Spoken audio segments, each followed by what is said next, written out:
दिव्या और रघु की नई नई शादी हुई है। दिव्या को कलेक्टर बनना है। रात को दिव्या सारा काम होने के बाद पढ़ाई कर रही थी और लाइट ऑन रह जाने की वजह से रघु की आंखें खुल गईं। अरे दिव्या, रात के 2 बजे क्या पढ़ रही हो? 2 दिन बाद मेरा रिटर्न का एग्जाम है, उसकी तैयारी कर रही हूँ। क्या? पर इतने रात को क्यों पढ़ाई कर रही हो? सुबह पढ़ लेना। सुबह घर का इतना काम होता है, पढ़ने का टाइम ही नहीं मिलता। 1 घंटे और पढ़कर सो जाऊंगी। एग्जाम क्यों देना है तुम्हें?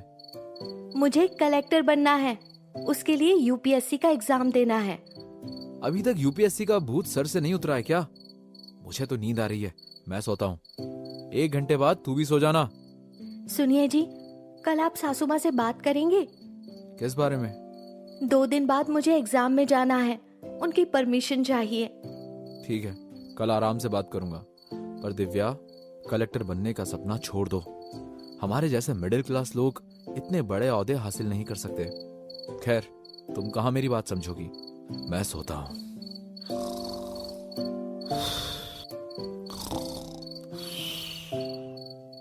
रघु नाश्ता करके ऑफिस के लिए जाने निकलता है। तभी दिव्या रघु को इशारा करती है। क्या? सासू माँ से कहो ना, रात वाली बात। क्या खुसुर फुसुर चल रही है? अरे अम्मा, कल दिव्या का रिटर्न एग्जाम है, तो उसे जाने देना एग्जाम के लिए। तो हमने कहाँ रोका है, जाओ जिसको जहाँ जाना है। रघु के जाने के बाद रानी कहती है, अम्मा, भाभी आपकी चुगली कर रही थी भैया से। हाँ, हमें पता है। क्यूरी बहुरिया, मेरे लाला को क्या कहत रही थी कि हम तुमसे बहुत सारा काम करवाते हैं। नहीं सासू माँ, मैंने ऐसा नहीं कहा। अरे रानी, ई बता, ई रिटर्न एग्जाम का होता है? यूपीएससी की तैयारी कर रही है भाभी, उन्हें कलेक्टर जो बनना है। का सच में? बहू, सपने देखना बहुत अच्छा है, पर उसे पूरा करना सबके बस की बात नहीं है। जाके कपड़े धो और के बाद खाना भी बनाना है। कलेक्टर बनेगी। आज दिव्या का यूपीएससी का एग्जाम है। दिव्या रेडी होके जा रही होती है। बहू, कहाँ जा रही है? सासू माँ, वो बताए थे ना, आज एग्जाम है। हमारा सर फटा जा रहा है, 1 कप चाय पिला दे। चाय के चक्कर में दिव्या को देर हो गई। दिव्या का रिटर्न का एग्जाम चालू हो गया था, पर वो अभी भी घर में थी। जल्दी जल्दी चाय बना के एग्जाम के लिए निकलूं, एग्जाम चालू भी हो गया होगा। दिव्या चाय लेके सासू माँ को दे देती है। तभी बाथरूम से रानी की आवाज आती है।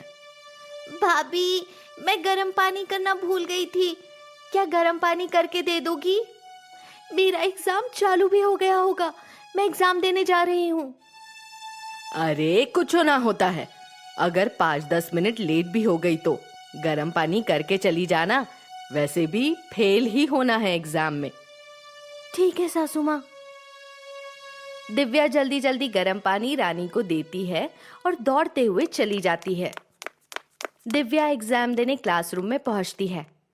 एग्जाम देने जो भी लोग आए थे, सब दिव्या का मुंह देख रहे थे। एग्जाम देने आई हो? जी सर। आधा घंटा लेट हो, वापस घर जाओ। प्लीज सर, एग्जाम देने दीजिए। आधा घंटा बीत चुका है, अब क्या ही लिख लोगी? फेल ही हो जाओगी। सर, अगर फेल ही होना है तो एग्जाम देकर फेल हो जाएंगे, पर हमें एग्जाम देने दीजिए। सर दिव्या को पेपर देते हैं। दिव्या फट से लिखना शुरू करती है और धड़ाधड़ सारे जवाब लिखते जाती है। एग्जाम खत्म होते होते जो लोग दिव्या पर हंस रहे हैं, वो लोग हैरान होकर दिव्या को देख रहे थे। वो सप्लीमेंट पर सप्लीमेंट लिए जा रही थी। घंटी बजी और दिव्या ने टाइम पे पेपर सर को दिया और वहां से खुशी खुशी निकल गई। कुछ दिन बीत गए। आज के दिन रिटर्न का रिजल्ट आने वाला था। दिव्या को टेंशन हो रही थी। चेक कीजिए ना, मेरा रिजल्ट क्या आया।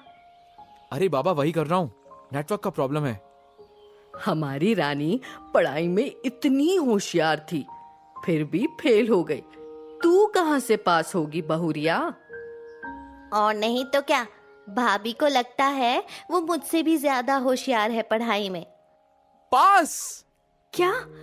अरे तू पास हो गई है? सच में? हाँ।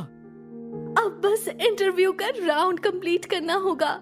भाभी पास हो गई? पर कैसे? जरूर भाभी ने नकल की होगी। मुझे नहीं लगता कि दिव्या ने नकल की होगी। कई बार मैंने खुद दिव्या को आधी रात में पढ़ाई करते देखा है। सारा काम होने के बाद पढ़ती थी। दिव्या बहुत खुश थी और कहीं ना कहीं रघु भी बहुत खुश था, पर तुलसी देवी और रानी मन ही मन जल भून रहे थे। दिव्या अपने सपने से कुछ कदम दूर थी। आज दिव्या का इंटरव्यू है।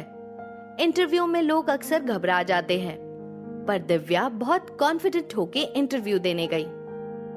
दिव्या जी, अगर आप कलेक्टर नहीं बन पाए तो? मैं वापस कोशिश करूंगी। एक और सवाल, आप कलेक्टर क्यों बनना चाहते हो? क्योंकि मैं मेरी तरह गरीब बच्चियों की जिंदगी संवारना चाहती हूँ। मेरी तरह कितनी लड़कियां हैं कि जिनको उनका समाज, परिवार वाले कुचल देते हैं। मैं उन सब के लिए आशा की वो किरण बनना चाहती हूँ। आप जा सकती हैं दिव्या जी। Thank you. दिव्या अपने चेहरे पे मुस्कान लेके चली जाती है। 2 महीने बाद दिव्या का नाम कलेक्टर लिस्ट में आता है। दिव्या बहुत खुश थी। दिव्या से भी ज्यादा रघु खुश होता है। अम्मा, दिव्या कलेक्टर बन गई। तुलसी देवी और रानी ये सुनकर आग बबूला हो जाती है। आज तक जिस पर उन्होंने राज किया था, आज वो शक्तिशाली बन गई थी। उस दिन से रोज दिव्या के लिए लाल बत्ती की गाड़ी आती थी, और जब वो काम पर जाती थी तो उसकी सास और ननद बहुत जलती थी उससे। कुछ दिनों बाद रानी और तुलसी देवी स्कूटर पर जा रहे थे। वो लोग गलती से किसी को ठोकर मार देते हैं और पुलिस उन दोनों को पुलिस स्टेशन ले जाती है। सर, गलती से हो गया, आगे से नहीं होगा। गलती से तुम किसी को भी ठोक दोगी? पापा की परी हो क्या? आपको पता नहीं है, हमारी बहू कलेक्टर है।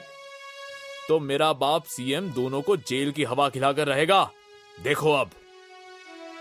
और उसी वक्त दिव्या पुलिस स्टेशन पहुंचती है। उसे देखकर इंस्पेक्टर सैल्यूट करता है। आ गई हमारी कलेक्टर बहू। इन्होंने जो भी नुकसान किया है उसकी भरपाई मैं करूंगी। मैडम, आपने आने की तकलीफ क्यों की? एक कॉल कर देते, मैं खुद इन्हें आपके घर छोड़ देता। अब तक मैंने केस लिखा भी नहीं है मैडम। तो केस लिखो, और सही केस लिखो कि मिस्टेक से एक्सीडेंट हुआ है। जो भी मुआवजा होगा मैं दे दूंगी। चलिए सासू माँ, घर चलते हैं। दिव्या दोनों को घर ले जाती है। तुलसी देवी और रानी को अपनी गलती का एहसास हुआ। अब दोनों दिव्या से माफी मांगते हैं और पूरा परिवार।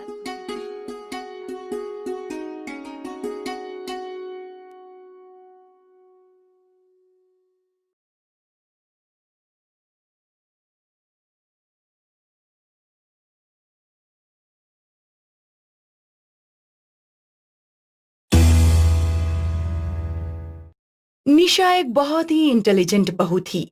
निशा की सास को उस पर बड़ा नाज था। अब मेरी बहू की तरह हर किसी को इतनी समझदार बहू कहाँ मिलती है। कमला, तुझे तो याद होगा कि हमारे पास मेरे पति का खराब स्कूटर था। हाँ, वही जिसे भाई साहब स्टार्ट करते करते थक जाया करते थे। हाँ वही। पता है मेरी बहू ने वो स्कूटर कितने रुपए में बेचा? कितने?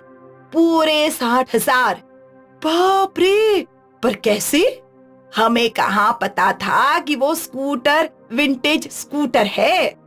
हैं? अब ये विंटेज क्या होता है?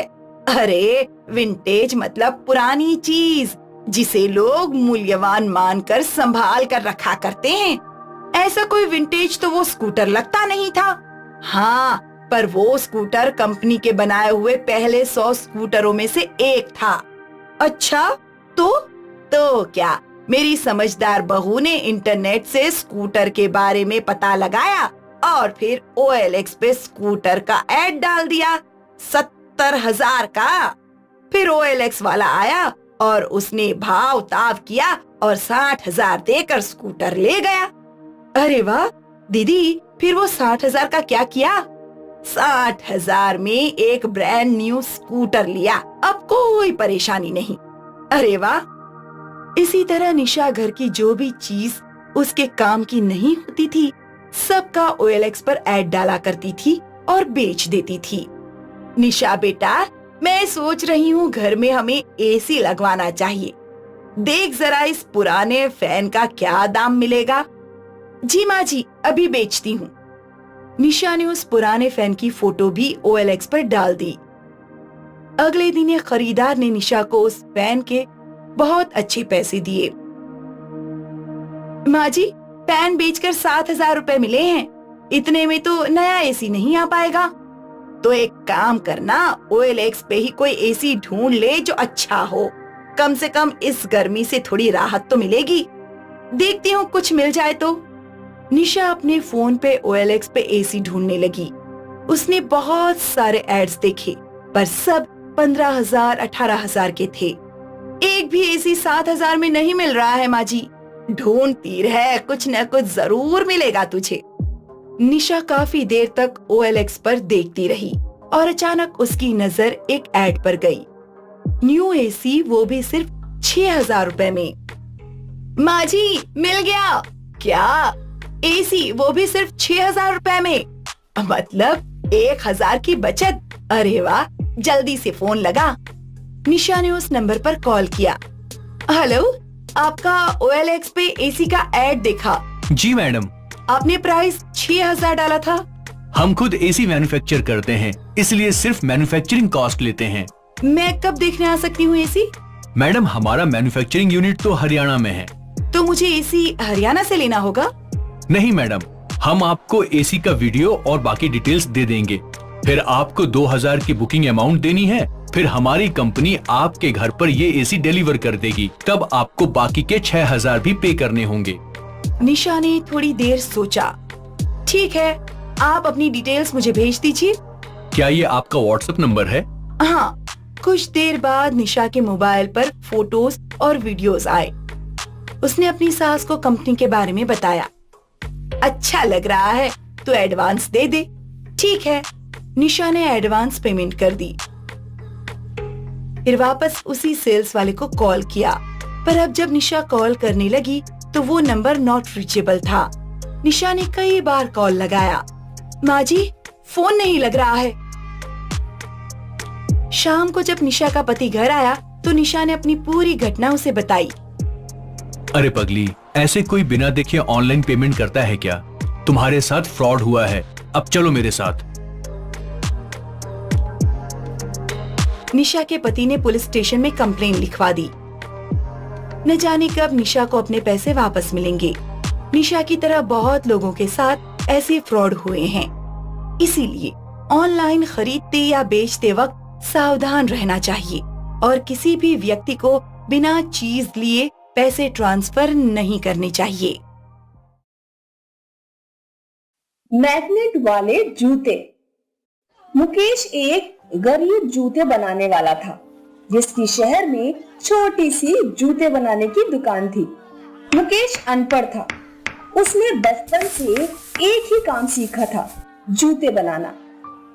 अरे वाह मुकेश, कितनी अच्छी चप्पल बनाई है तुमने। तुम्हारा तो जवाब ही नहीं। क्या दाम है इसका?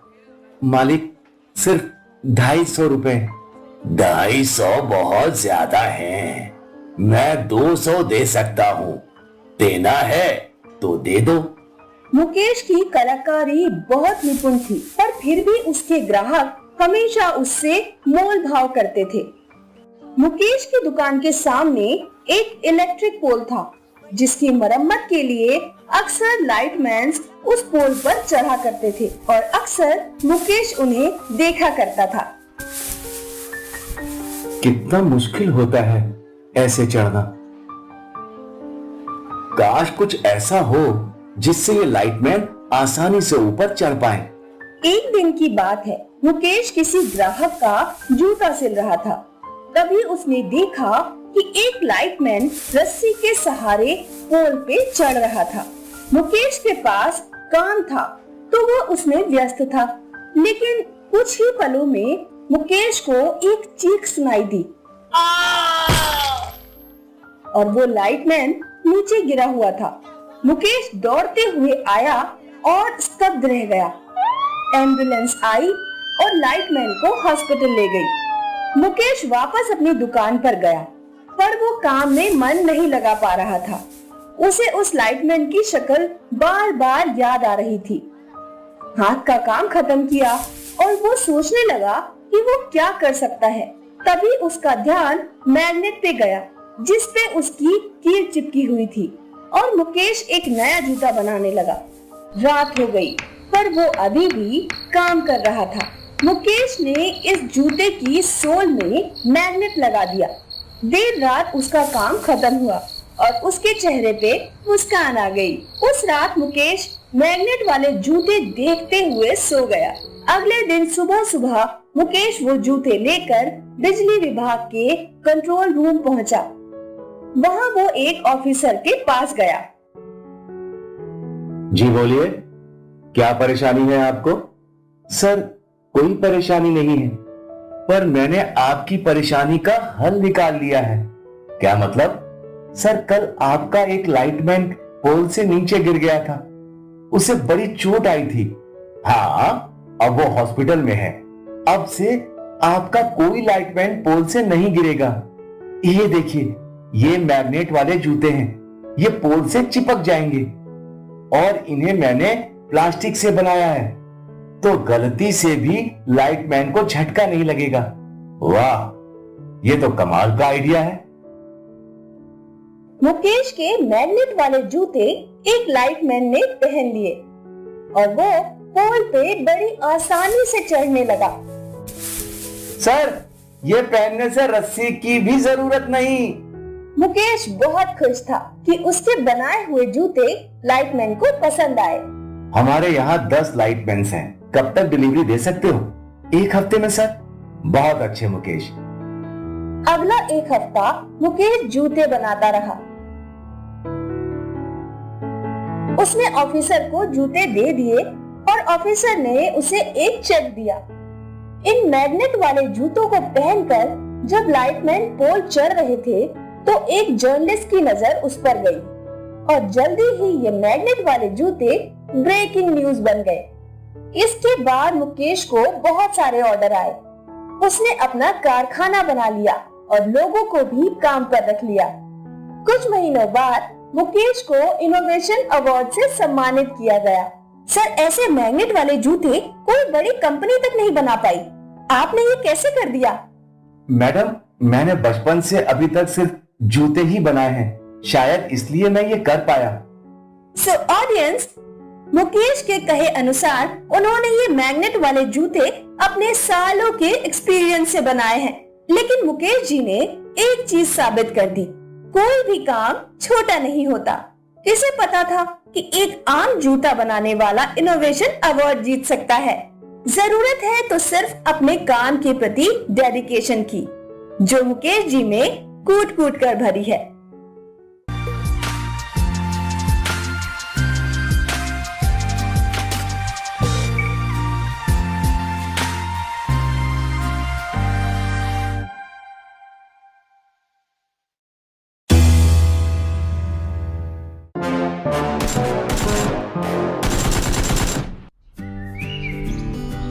नेहा, नेहा, अरे जरा मेरी मदद कर दे। नेहा, नेहा,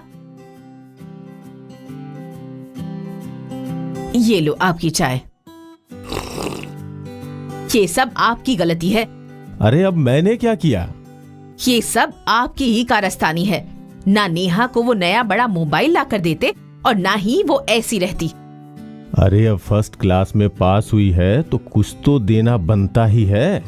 हा, फर्स्ट क्लास में पास हुई, शादी करके जाएगी तो क्या ससुराल वालों को डिग्री खिलाएगी? ना वो उस मोबाइल को छोड़कर घर का काम सीखती है और ना ही मेरी बात मानती है। जब ससुराल वाले ताना मारे ना तो मुझे ना कहना। मेरी बेटी शादी करके ससुराल जाएगी ही नहीं, तुम ही उसे जिंदगी भर अपने हाथ का खाना खिलाना। हा आए बड़े, दिन भर ये लड़की मोबाइल पे लगी रहती है, ना जाने क्या खेलती रहती है वो। अरे उसे पबजी कहते हैं। हाँ वही, पता नहीं क्या होगा इस लड़की का। इस दिन को बस कुछ ही महीने बीते थे और आज नेहा को देखने राजीव और उसकी माँ नेहा के घर आए थे। है तो बहुत सुंदर, कितनी पढ़ी लिखी हैं? मेरी बेटी ग्रेजुएट है, वो भी फर्स्ट क्लास से। अरे वाह, मैं राजीव के लिए पढ़ी लिखी लड़की ही ढूंढ रही थी। राजीव, क्या तुम्हें नेहा पसंद है? राजीव ने शर्मा कर हाँ बोला और उन दोनों की शादी पक्की हो गई। नेहा हमेशा पबजी खेला करती थी, दिन में, सुबह, शाम, हर वक्त। अरे नालायक, कुछ काम सीख ले, ससुराल वाले ताना मारेंगे ना तब समझेगी।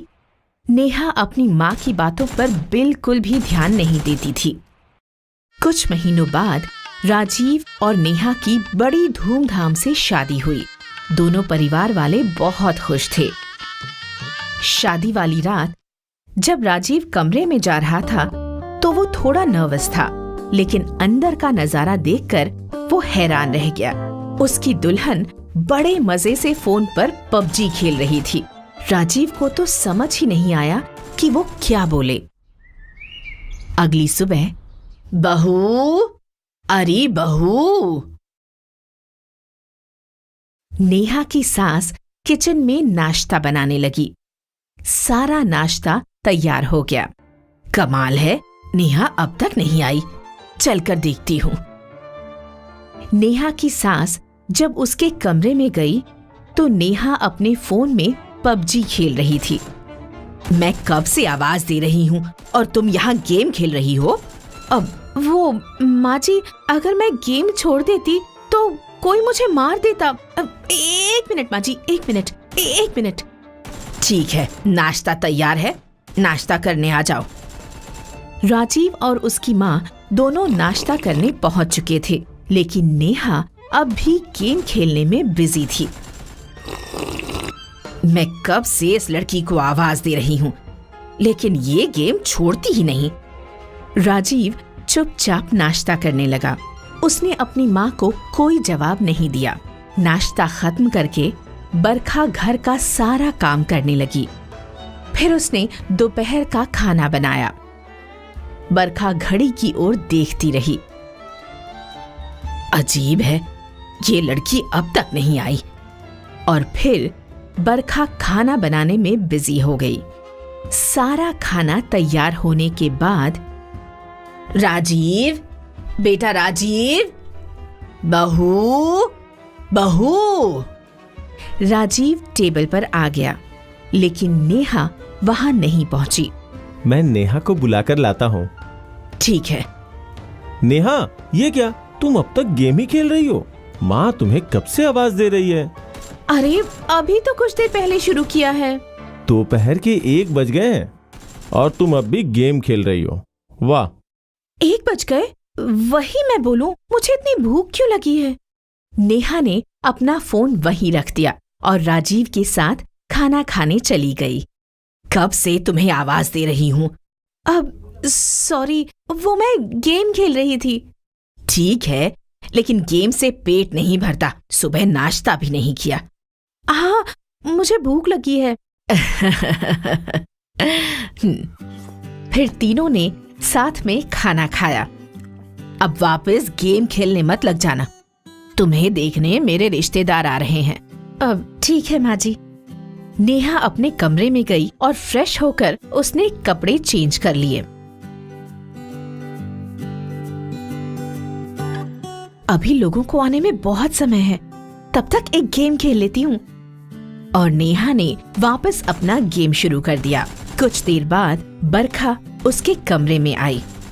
चलो, सब आ चुके हैं। ठीक है माँ जी। बरखा की सहेलियों ने नेहा को देखा और उसकी तारीफ की। बरखा बहुत खुश थी, लेकिन अगले दिन फिर नेहा पबजी खेलने में मगन हो गई। बहू, बहू। बरखा इतनी आवाजें लगाया करती थी, लेकिन नेहा उसकी एक ना सुनती। ये सिलसिला कई दिनों तक चलता रहा। राजीव, मैं इसकी गेम की लत से तंग आ गई हूँ। अब मैं क्या बोलूं माँ, मैं भी परेशान हूँ। हमें इसके परिवार वालों से बात करनी चाहिए। हाँ, जैसा आपको ठीक लगे। बरखा ने नेहा के मम्मी पापा को बुलाया और उनसे शिकायतें करने लगी। अब आप ही बताइए कि मैं क्या करूं? मैं इतना चिल्लाती रहती हूं पर ये सुनती ही नहीं, बस अपने पबजी में लगी रहती है। अब वो बहन जी, मुझे अपने बेटे के लिए पढ़ी लिखी बहू चाहिए थी, एक पबजी एडिक्ट नहीं। मेहरबानी कीजिए और इसे ले जाइए। नेहा के माता पिता बहुत शर्मिंदा थे। उन्होंने बरखा को समझाने की बहुत कोशिश की, पर वो एक न मानी। अंत में नेहा को उसके मम्मी पापा के साथ उनके घर जाना ही पड़ा। मैं ना कहती थी, ये ससुराल में नाम खराब करेगी। हाँ, अब मैं लोगों को कैसे मुंह दिखाऊंगा? पर नेहा को इसकी पड़ी नहीं थी। वो अब भी पबजी में बिजी थी।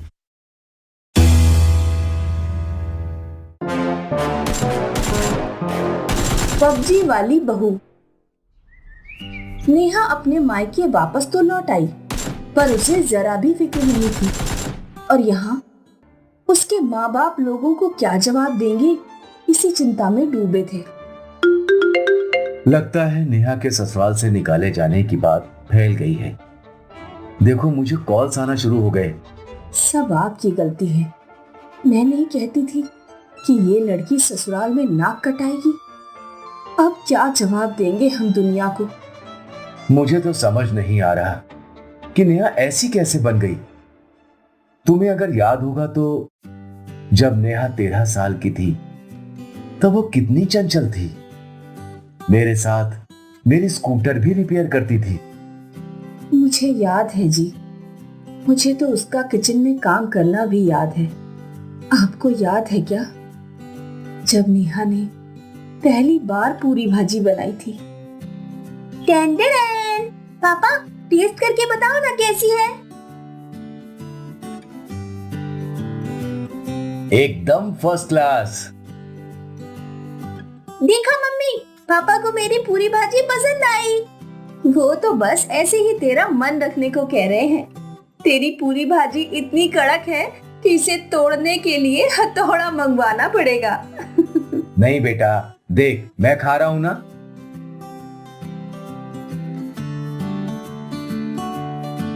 हाँ, मुझे याद है, बहुत कड़क पूरियां थी। और फिर अगले एक हफ्ते नेहा खाने में सिर्फ पूरियां ही बनाती थी। हाँ, और अपने प्यारे डॉगी टॉमी को भी खिलाती थी। हाँ, मैं टॉमी को कैसे भूल सकता हूँ, कितना नटखट था वो। नेहा सारा दिन उसके साथ ही खेलती रहती थी। और फिर एक दिन नेहा को हॉस्टल जाना पड़ा और वो कितना रोई थी टॉमी से बिछड़ते हुए। हाँ, वो हॉस्टल। उसके बाद ही नेहा फोन से चिपक गई। ना आप उसे हॉस्टल भेजते, ना ही महंगा फोन दिलवाते, और ना आज उसकी ये हालत होती। मैंने तो उसे पढ़ाई करने के लिए हॉस्टल भेजा था। मुझे क्या पता था वो अकेलेपन में मोबाइल को ही अपना बेस्ट फ्रेंड बना देगी। अभी क्या कहा आपने? अकेलेपन में मोबाइल को बेस्ट फ्रेंड बना लेगी। मिल गया। क्या मिल गया? नेहा का एडिक्शन दूर करने का रास्ता। पर क्या? पूनम ने जयदीप के कान में वो युक्ति बताई, जिसे सुनकर जयदीप की आंखों में भी चमक आ गई। फिर पूनम और जयदीप घर के बाहर गए। जब वो लौटे तो उनके हाथों में एक बास्केट था जो गिफ्ट रैप था। दोनों नेहा के कमरे में गए। नेहा, हम तुम्हारे लिए कुछ स्पेशल लेके आए हैं। माँ, मुझे डिस्टर्ब मत करो वरना मैं हार जाऊंगी। अगर देखोगी नहीं तो मैं इसे वापस कर दूंगा। पूनम ने दोनों की ओर देखा और जयदीप ने वो बास्केट पूनम के सामने रख दिया। उस बास्केट में से एक क्यूट से पपी ने अपनी मुंडी बाहर निकाल ली। वाओ, कितना क्यूट है ये! नेहा ने अपना फोन रख दिया और पपी को उठा लिया। ये देखकर पूनम और जयदीप दोनों खुश थे। उनका प्लान काम कर रहा था। कुछ देर वो अपनी बेटी को पपी के साथ खेलते देखते रहे, फिर वहां से चले गए। कुछ समय बाद नेहा ने वापस पबजी खेलना शुरू कर दिया, लेकिन पपी उसे खेलने ही नहीं दे रहा था। अरे रे, तेरी वजह से मैं हार जाऊंगी। पर पपी नेहा को सताता रहा। पूनम और जयदीप छुपकर ये सब देखते रहे। कुछ दिनों में नेहा ने पबजी खेलना एकदम कम कर दिया था। वो अपने नए पपी के साथ ही उलझी रहती थी। नेहा, अरे ओ नेहा! पूनम की आवाज देते ही नेहा किचन में आ गई। ये देखकर पूनम हैरान थी। क्या हुआ माँ? जरा ये पूरी तल दे, मैं तेरे पपी का खाना लेके आती हूँ। ठीक है माँ। नेहा को किचन में पूरी तलता देख पूनम और जयदीप बहुत खुश थे। धीरे धीरे नेहा ने पबजी खेलना बिल्कुल बंद कर दिया था। अब वो सारा समय या तो अपने पपी के साथ होती या अपने माँ बाप के साथ। नेहा बेटा, मैं सोच रहा हूँ कि अब तुम्हें ससुराल लौट जाना चाहिए। पर वो लोग मुझे वापस लेंगे क्या? अपने पति से बात करके तो देखो। पापा के कहने पर नेहा ने राजीव को कॉल लगाया। नेहा का कॉल देखकर राजीव खुश हो गया। हेलो, मुझे यकीन नहीं हो रहा, तुमने कॉल किया है? मुझे लगा था आप मेरा कॉल उठाएंगे ही नहीं। ऐसा क्यों? मैंने आपकी और आपकी माँ की, अपनी बहू से रखी हुई सारी उम्मीदें तोड़ दी थी ना। लेकिन अब मैं बिल्कुल बदल गई हूँ। मैंने पबजी खेलना भी छोड़ दिया है। अरे वाह! लेकिन अब मेरा एक नया दोस्त है, एक पपी। मुझे भी पपीज बहुत पसंद है। तो क्या? शाम को ही आता हूँ तुम्हें और तुम्हारे पपी को वापस घर लाने। ये सुनकर नेहा बहुत खुश थी। उसने माँ पापा को भी ये बताया। वो दोनों भी खुशी से फूले ना समाये। शाम को पूरे परिवार ने राजीव और नेहा की सास का इंतजार किया। वो दोनों आए। सभी ने अच्छे से बातें की। ये तो बहुत अच्छी बात है कि नेहा का पबजी एडिक्शन टूट गया। ऐसा बोलते हुए बरखा ने सामने रखा हुआ एक समोसा चखा। बहन जी, आपके बनाए हुए समोसे तो बहुत टेस्टी हैं। ये मैंने नहीं, नेहा ने बनाए हैं। ये सब चीजें खुद उसने अपने हाथों से बनाई हैं, खास आपके लिए। बरखा और राजीव खुशी से चौंक गए।